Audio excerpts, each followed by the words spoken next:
It's We'll See About That with World Series MVP Ron Cey.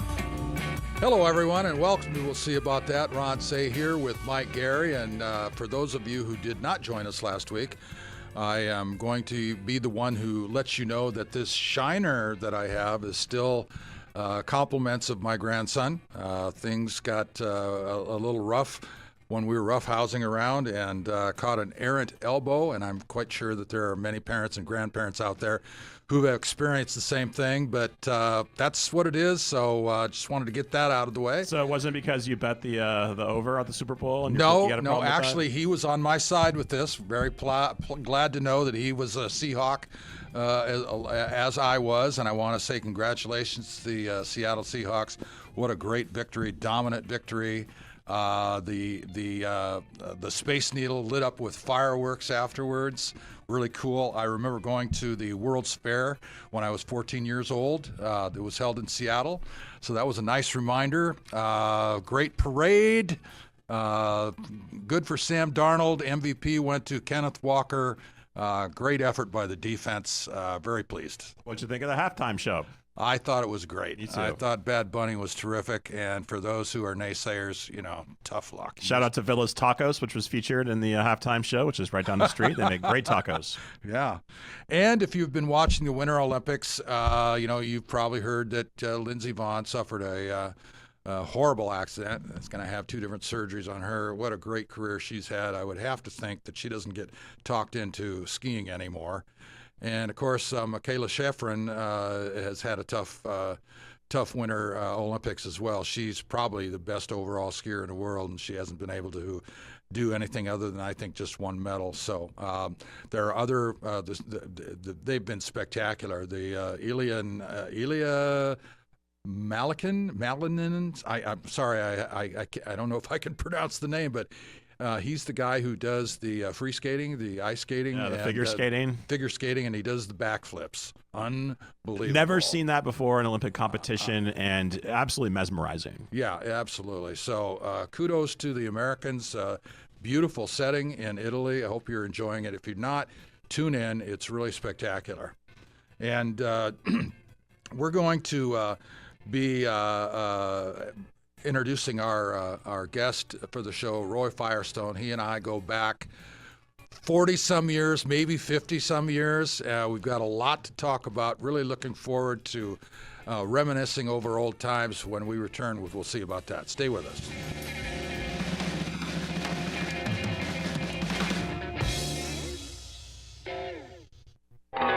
They still call me the Penguin. Okay, we have returned, and our special guest today, Roy Firestone, will be receiving a beautiful fruit gift basket, courtesy of our friends at Melissa's Produce. Melissa's is a proud partner. We'll see about that. Please use my VIP code RONCE when checking out at melissas.com.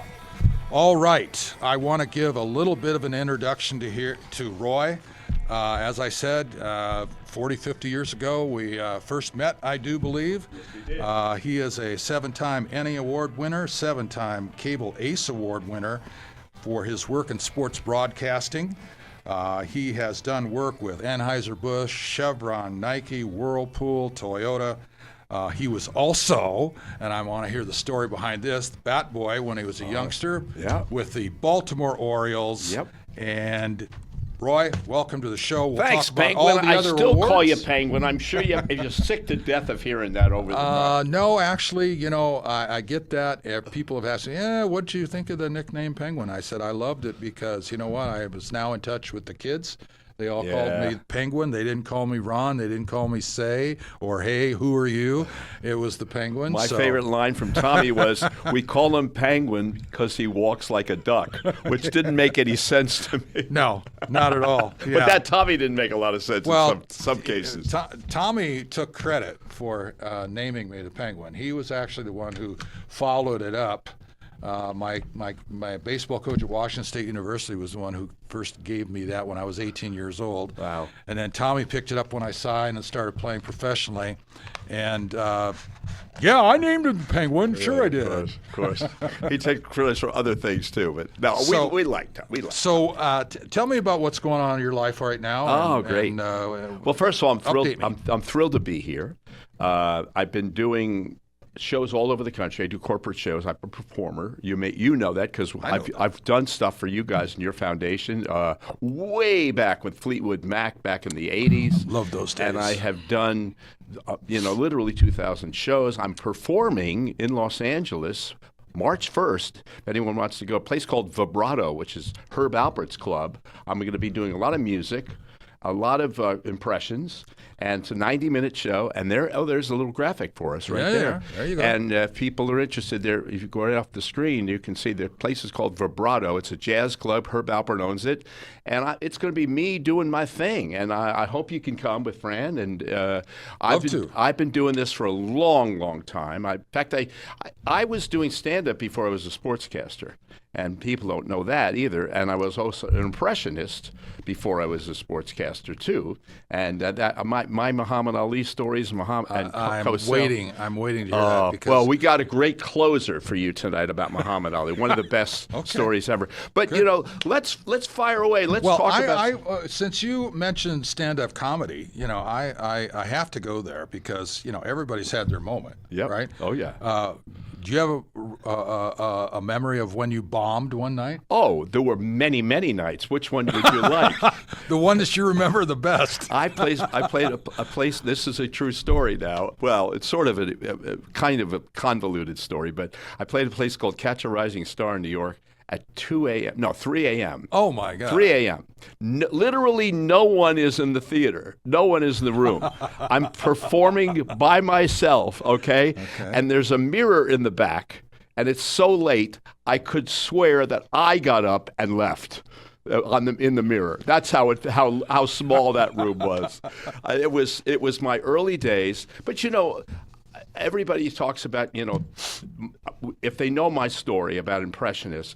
I did my first Keith Jackson impression. Okay, Keith Jackson, Washington State guy. Wazoo, yes indeed. Hello again about this, Keith Jackson. We've got a real barn burner. Yes, indeed, dirty college football. The big proctologist from Johns Hopkins University taking on the big red suicide machine from Jack Kevorkian Junior College. And oh, boy, we've got a barn burner. Anyway, true story. I did this thing, and I was on Letterman 4 times and The Tonight Show and all these. I'm doing this impression. And I get a call that Keith is not happy with it. He thinks I'm making fun of him, which it's kind of a salute to him. Absolutely. So I did this for years and years. Finally, he says, I want to come on the show and clear it all up because let me tell you something, sir. You say, whoa, Nelly. I never said whoa, Nelly. And he's doing all this stuff. Turns out he began to love it. And then he became a fan of Roy Firestone do Keith Jackson. And I went, oh, Nelly, all this stuff. And when he passed about, I guess, 7 or 8 years ago. Turianne, who's still alive, his wife said, Keith wanted you to do a Keith Jackson impression at his memorial. And I did. And it was well received. Oh, boy. He was such a good sport about it. So I've been doing this a long time. And, when I do the show at Vibrato on March 1st, I'm going to do a lot of musical impressions. And maybe a little bit later we'll show me singing, too. I don't know if you're going to have a clip of that. But you want to show it now? No, not now. We'll show it a little bit towards the end. Stand-up comedian, vocalist, do it all. Well, do you love play an music. instrument? Do you play an instrument? I don't. But I bet you love music. That's one thing I remember. You with the Fleetwood Mac and all the music stuff. That was such a big part of your life. We had such a good time with it. It was a match. Their logo is the penguin. Yeah, that's right. I'm the penguin. Judy Wong was their publicist at the time back then. She was the one who kind of made all this happen. I remember when they came in without Stevie Nicks into the Dodger clubhouse way back when, and they brought me a director's chair with Penguin on it. Yep. And from that day on, everybody else wanted a director's chair, so Nobi Kawano had to go to work. I love it. A lot of fun memories. You mentioned at the top, I was bat boy for the Orioles when I was 15 years old. That's Brooks and Frank, Boog, Powell, Palmer. There's like six or seven Hall of Famers from that era. Yeah. But I did impressions for them in the clubhouse when I was 15 of, people like Earl Weaver. I can't do all of the language that Earl. Yeah, of course. Earl was very colorful. But he used to say, he goes, Rye Firestone, he says, I need you to get me my Raleighs. Go get me a pack of Raleighs. And, I'm 15. I can't go. And it's across the street from Miami Stadium. You probably played at Miami Stadium. It's somewhere along in the 70s, maybe. In the spring training facility. Spring training. Yeah. That's what it was. Yeah. And I'd go across the street, and I kept getting 3-4 cartons of Raleighs. I said, Earl, why are you sending me every other day? He goes, I get coupons. I can get Rasterio out of this thing. And that was. But we had great times. And Frank Robbins, was Frank ever a teammate of yours at Dodgers? I'm trying to remember. When I got called up in 1971, Frank was still on the club. Yeah. So Maury was in his last year too. And I played for Frank in Puerto Rico for Santurce the year before I got to the big leagues. Was it Crab? Something Crab? What was the Crabbers? Yeah. The Crabbers. Well, right. Clemente, Mays, Satchel Paige. Yeah. Tremendous history and tradition. Unbelievable. I was and we won. And Tony Perez was our first baseman. Elrod Hendricks was our catcher. Elrod was my catcher too. When I was Juan Pizarro. Wow. Mike Cuellar was on the roster. With that screwball. Don Baylor. Great team. All right, let's do this. Yeah, I'm not going to try to lead you, but if you want to just throw some names at me, we have some pictures and some graphics. And I think there's some fun stories here. Well, you have, your impressions. I know you do Howard Cosell. Right. I know you do. Exactly right. Hello again, everybody. When you got hit, this is a true story. You may have seen the clip. When you got hit by that pitch by Goose Gossage, he goes, "This is a moment that is holding still because tonight we don't know the condition of Ron." And Jim Palmer, who's still my friend, he goes, "Well, I think it was a slider up and in." He didn't care about you on the floor. Yeah. He was talking about what pitch it was. But I remember I covered that thing too. Well, you know what's funny now that we mention that? I was delayed in getting to New York because I had to pass all the tests, and fortunately we didn't have a concussion protocol. Otherwise, I would have been out. For the series, right? Right. You came back, right? And I passed the test, and I had to meet my own standards. I was the one who gave the okay. Wow. It's a good thing because I'm going to go play, right? Wow. So I get on the plane, go, and then one of the first interviews I did when I was in New York was Howard Cosell. We're going to have to take a quick break here, and we're going to be back with Roy Firestone with much, much, much more after this message. Stay tuned.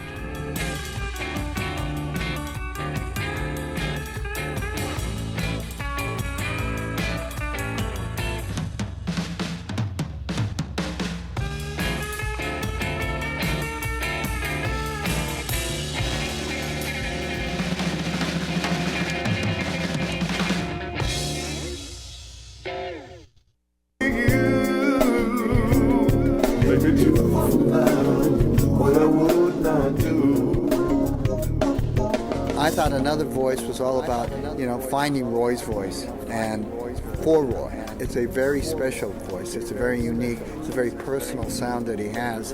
And that was the journey of this record.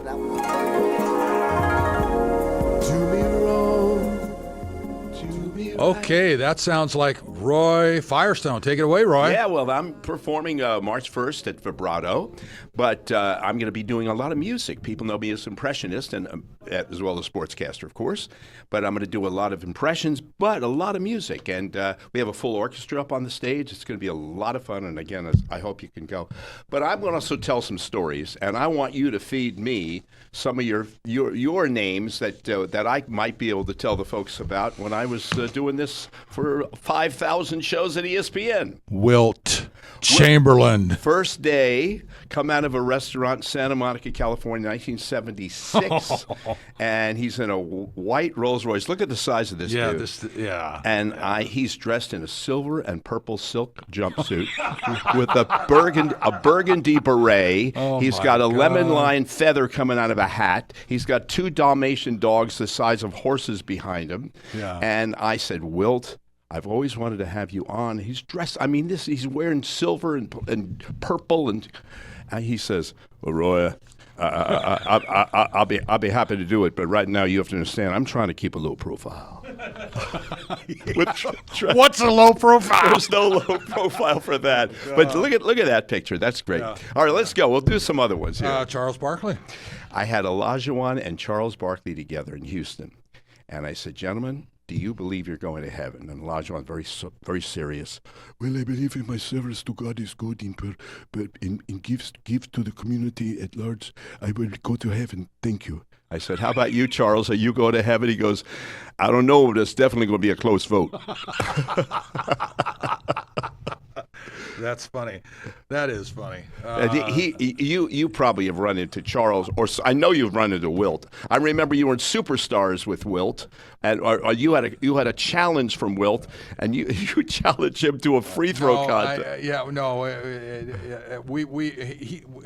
He went to the same club that I played racquetball at in the Valley here. Mid Valley was the name of the club. Yeah, and.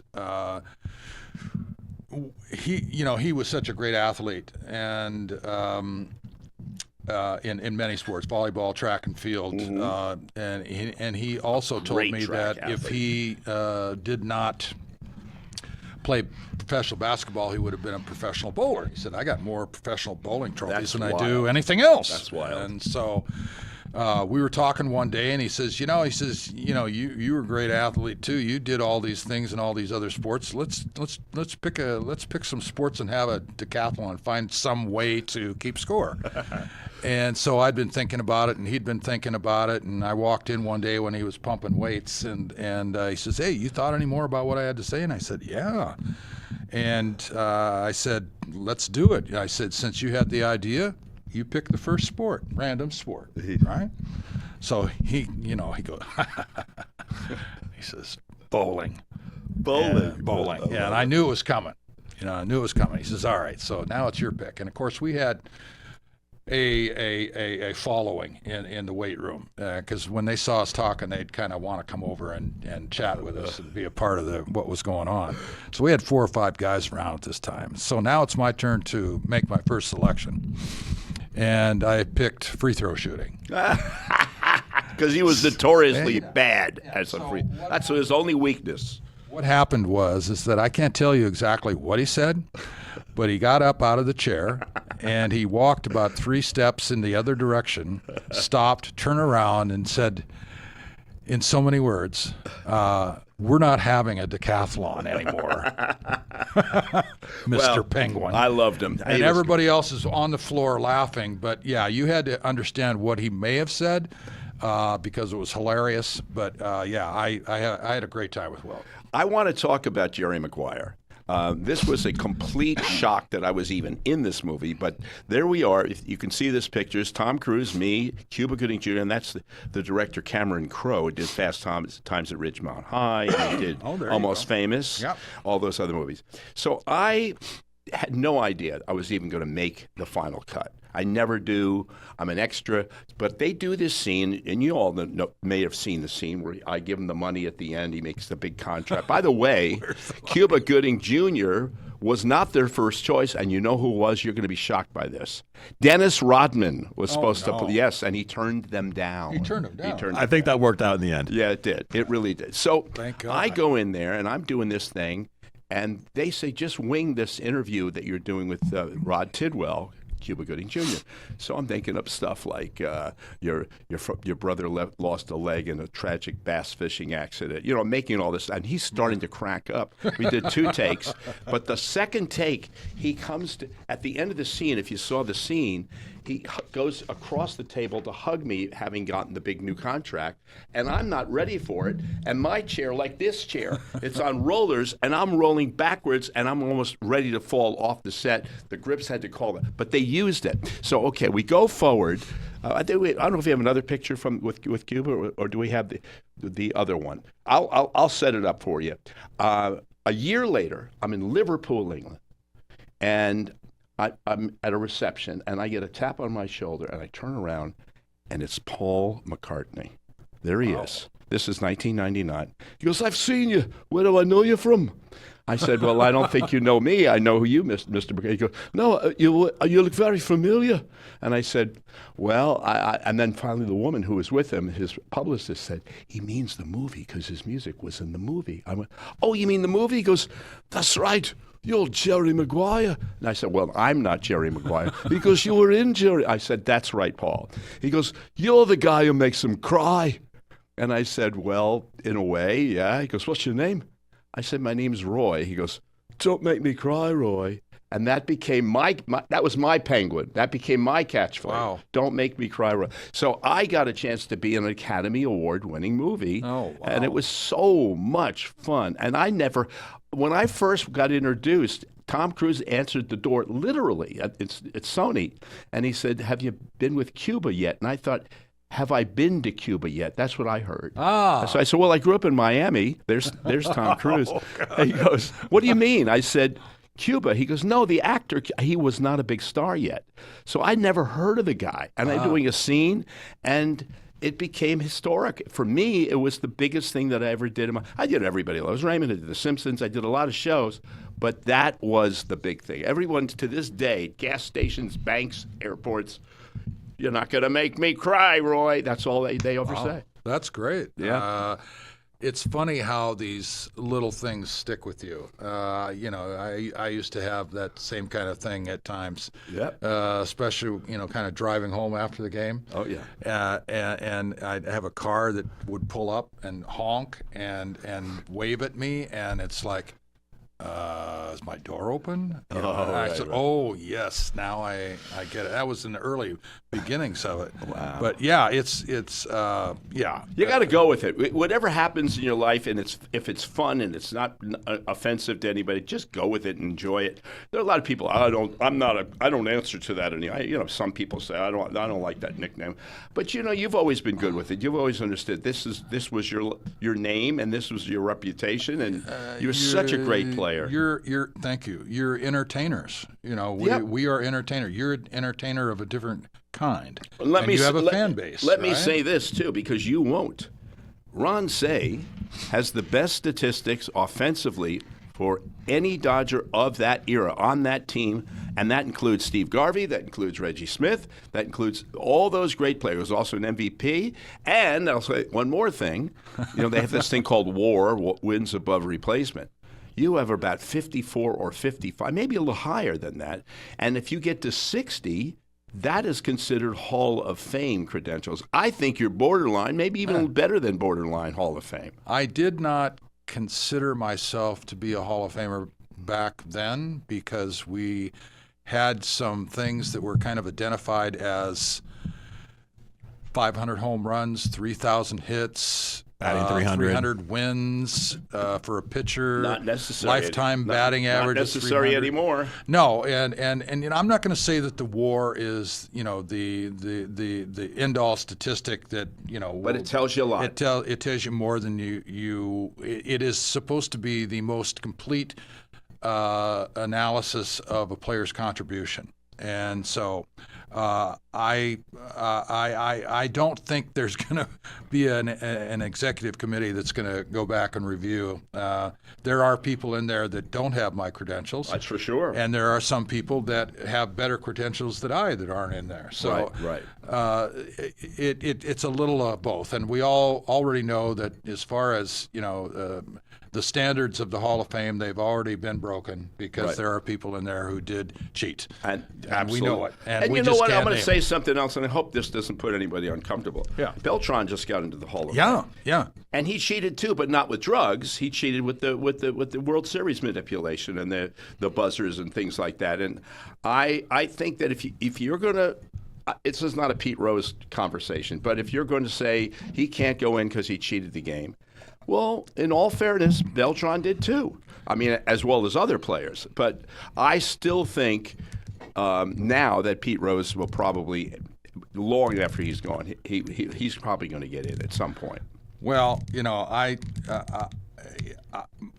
I don't like the posthumous side of it, okay? Yeah. Because you didn't have a chance to celebrate with your family, and it's gone. Who cares now? To me, yeah. And as far as you talk about cheating, there are 2 managers who did cheat back then who are now been rehired and are managing in the big leagues. That's right. So I don't care. I don't know what kind of message you want to send, but also in this, postseason play, there's a group of people who do the broadcasting, and Alex Rodriguez is on that. Yep.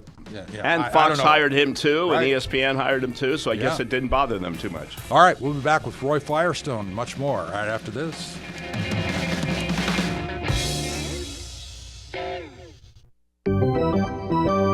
The fans are rooting for the Dodgers. Okay, we have returned after the break with Roy Firestone, and now it's time for more name identification here. Let's go to Mike Tyson. Mike Tyson. Remember the first time? There he is. The first time you heard Mike Tyson speak after a fight and you swore there was something wrong with the audio, right? A left and a right and another left and it's all over. There's a new heavyweight champion of the world. Let's go down on the ring. Mike Tyson, your reaction. I don't know what to say. I feel powerful. I feel extraordinary. I hit him with the left hand and right hand. I don't know. I went down like a sack of potatoes. I feel very good and very strong. Now, I'm convinced that he had the same voice as Woody Allen. They're both from Brooklyn. So I said, what it would be like if they met each other in the streetcar. Oh, my God. It's Woody Allen, your famous director. You've done like Hannah and the Sisters and Bananas and Annie Hall. I know. Look at you, Mike. You're powerfully built. And, for a while there, we almost shared a cell together. You know what I'm saying? But, Mike Tyson... I went to see the fight that he knocked out Spinks in 91 seconds. This is a true story. I'm coming out of the arena. He didn't even wait for the final, the winner is Mike. He just stormed off the ring. And I'm running, and this is in New Jersey in 1989, and I see in Atlantic City. And I see Mike Tyson with his entourage going to the press room. He goes, oh, my God, Roy Firestone. Hey, Roy, come here for a second. he had just knocked out Spinks. I said, Mike, congratulations. No, I don't care about that. I want to tell you something. I was watching your show last week. This is like 30 seconds after he knocks out Spinks. I was watching your show last week, and, I got to tell you something. Your father was on talking about boxing. He really knew boxing, right? My father hated Mike Tyson, hated him. I get on a payphone. I said, Pop, you're not going to believe who I was just with. Mike Tyson. Because that bum, he's a criminal. He should be in jail. He's a bum. I said, wait a minute, Dad. Before you go any further, he just told me his favorite show was the show you were on with me, and he wanted you to have his best wishes. Oh, and my dad goes, well, he was a great champion. There's no question. So that's another one. Is Tricky Dick up next? This one is where he's riding the lion. This is a cement lion in his house in Las Vegas. Can you see the size of that chandelier over his shoulder? Yeah. He lived next door. Ron, he lived next door to Wayne Newton. I'm not surprised. The two of them. Yeah. Oh, my God, Wayne Newton. I like Donkey Shane. You know what I'm saying? But Eddie, so now fast forward, late 90s, I get a call from the Whittier White House. Nixon's office. Would I be willing to interview President? No Watergate questions, just baseball. And he's as you know, a huge baseball fan. You probably met him somewhere, maybe. I don't know. So I go down to Whittier. I'm surprised. We have a picture. There he is, me and Nixon. Yeah. And we do this interview, and I'm telling you, he really knows baseball. Forget politics, and we should forget politics because this is a true story. He goes, I've enjoyed watching your show for many years. Let me, of course, say this: my favorite show that I saw over the years was your show with your dad.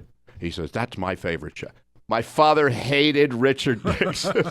I'm not making this up. I go back. I'm in Whittier. I call my father. I said, Dad, Nixon, that bum, he should be in jail. He said his favorite show is the show you were.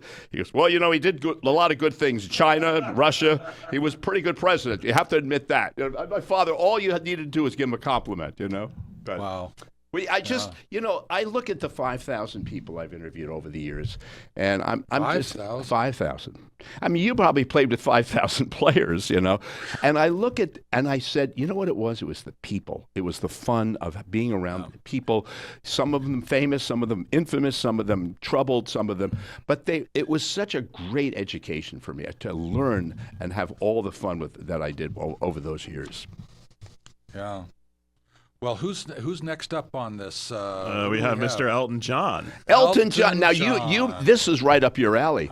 I interviewed Elton John in Las Vegas. I met Elton John. And he says to me, I've enjoyed I don't know your name, but I've enjoyed your show. And I said, well, it's great. Thank you, Elton. And he goes, I'm a big Braves fan. And I thought, okay, yeah, ha. Do you know that he went through the entire Richmond, or I think it was Richmond with the Braves minor league. He told me about there's a gentleman named Rafael Fercal that you're going to love. This was before he made it, and he's giving me the lineup, and I said, this is got to be a put on. He goes, no, I love baseball. And he says, and when I do a show, when the Braves are in the playoffs, true story, he goes, when the Braves are in the playoffs, I have my earpiece in, and I have the music on one ear, and I have the ball game on the other. I said, during your show? He goes, well, it's the Braves. So he's telling me that when the Braves win, he's in such a good mood. This is on stage during the show. He does 3 or 4 more songs.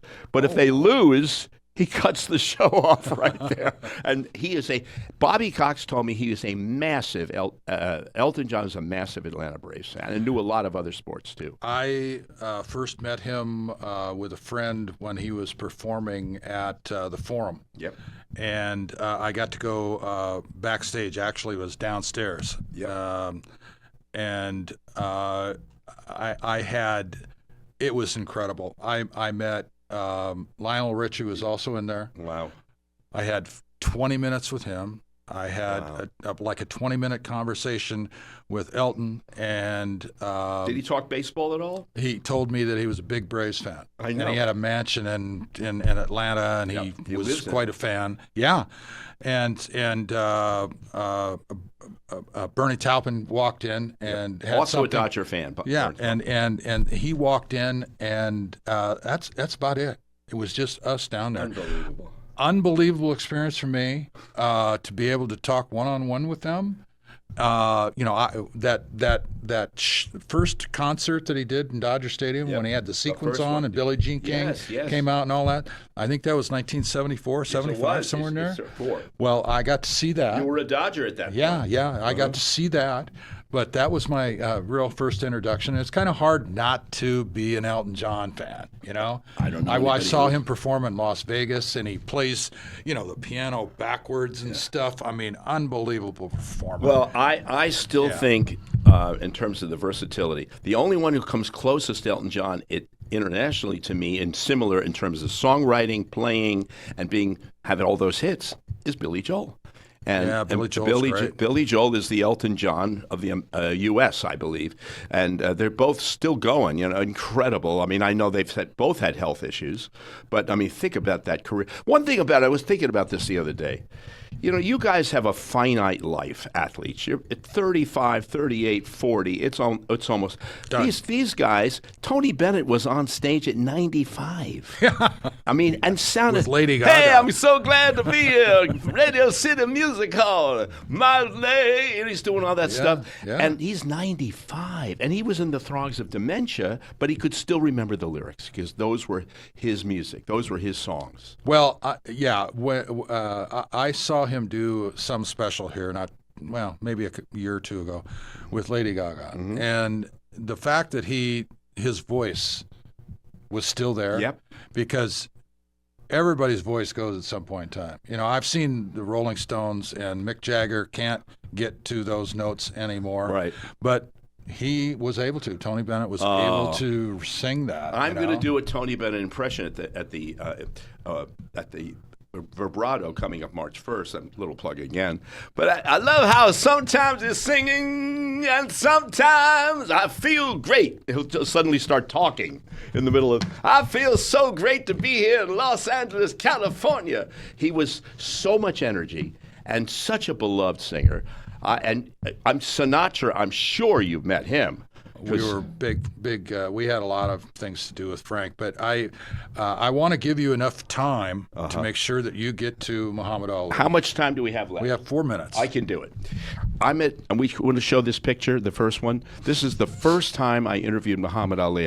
I'm 22 years old. Look at my hair, and he's holding Layla. Wow, that's you. That's me, Layla Ali, right there in that picture. was a champion herself. Yeah. So we go to a nursing home in South Beach, Florida, after this picture was taken, because he's doing the rounds for the elderly. Mm-hmm. And he walks in. He had just beaten Joe Frazier, Thrillin' Minnow.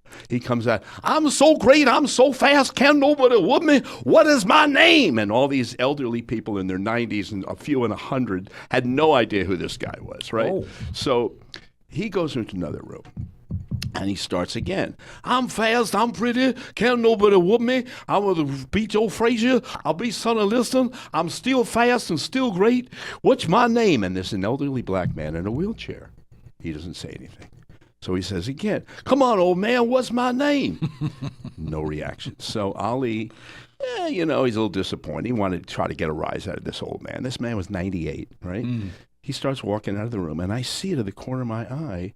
This old man, like suddenly a light bulb went off, and he turned, and he spoke, and he goes, I know you are. You know who I am? Yes, I do. Who am I? And the guy goes, Ron, it was so moving. He goes, you are the champ, man. Can't nobody ever beat the champ. I lived my whole life wanted to meet the champ. I love boxing. I never met a man like a great champ that you are. You are the greatest of all time. And Ali goes, okay, then what is my name? And the old man looked up and he goes, Joe Louis. Now, here's where this is a great payoff. Everybody in the room were embarrassed because they didn't want Ali to be embarrassed. And the old members of the entourage, Ali's entourage, they ran over to him and said, hey, that's not Joe Louis, man. Old man, that's not. And Ali stopped them. And he stopped them cold. Mm. He goes, what are you doing? But he said your name was Joe. I know what he said your name was. My name was, come over here. And he went back in the semicircle. And I'm watching this. He goes, how dare any of you correct that old man? Don't you ever do that. He just said his dream came true because he met a champ. And in his mind, the only champ that ever mattered to him was Joe Louis. Well, guess what, fellas? And this has really got me. He goes, because of that, tonight, my name is Joe Louis. Wow. And it was such a beautiful thing. And I thought about why did that move me so much? And I thought about all the things we need to do as Americans, whatever political persuasion you have, we need to uplift each other like Ali did with that old man. Uplift each other, make people feel good about who they are in their lives, stop the name calling and start loving people again. Ali was beloved because he knew how to love the public. And he was the greatest athlete I'd ever been around. And there was this famous saying from George Washington Carver. He said, how far you go in life depends upon your ability to be tender with the young, compassionate with the aged, tolerant of the weak and the strong and those who strive. Because someday in your life, you'll have been all of those things. And I thought about this, Ron. He was all those things. He was young, he got old, he was doing well, he was doing not so well, but he always found a way to uplift people. And that, to me, is the main reason he is truly the greatest of all time. Well, that was terrific, Roy. I've always, amen to all of that. I personally admired Muhammad Ali. I thought he was terrific. I had an opportunity to meet him in Las Vegas. My wife got an autograph from him. I loved Billy Crystal's tribute to the Muhammad. Greatest. He lost Robin Williams and Muhammad Ali, two of his closest friends, within a few months, and he did eulogies for both. Yeah, Billy did. Yeah. All right, we're going to close things up here and finish off with Roy in this last segment. We'll be right back after this. Hey, Ron. How you doing? Campy? Just fine. All right, we are back. We'll see about that with the legend, the champion, the MVP, Mr. Ron Say. And as always, check out Ron's fantastic website, theronsayshow.com, where you can find all more information about podcast guests, our complete archives, also memorabilia, and, of course, get his fantastic book, Penguin Power. Also, make sure to check him out on Instagram, the official Ron Say, on Facebook, a Ron Say, and also available on Cameo for special requests. Okay, Roy, let's take this last couple of minutes and talk about your upcoming event here on March 1st. Well, thank you again, and I hope you can come. It's at Vibrato, RATO. There's the phone number if you were looking, or you just call them in Los Angeles, and Beverly Glen in Hollywood. And I'm doing a 90-minute show, a lot of music and a lot of impressions and a lot of stories. And we hope you'll come. And we're doing this for the first time. This is really the first time I've done a live show like this for 90 minutes, which is mostly music. So I'm thrilled to be doing it. And we go back so long ago when I know how much music means to you and your family. It's always been the centerpiece, beyond baseball to a certain extent, but baseball was a great compliment. And I never forget Fleetwood Mac at Dodger Stadium doing Tusk with Stevie Nicks taking a baton and flipping that baton in the air. She was pretty good too. Yeah, she's always been pretty good, and they were a great group, and deserve everything that happened to them as well. And just want to thank you so much for being a part of our show today, Roy.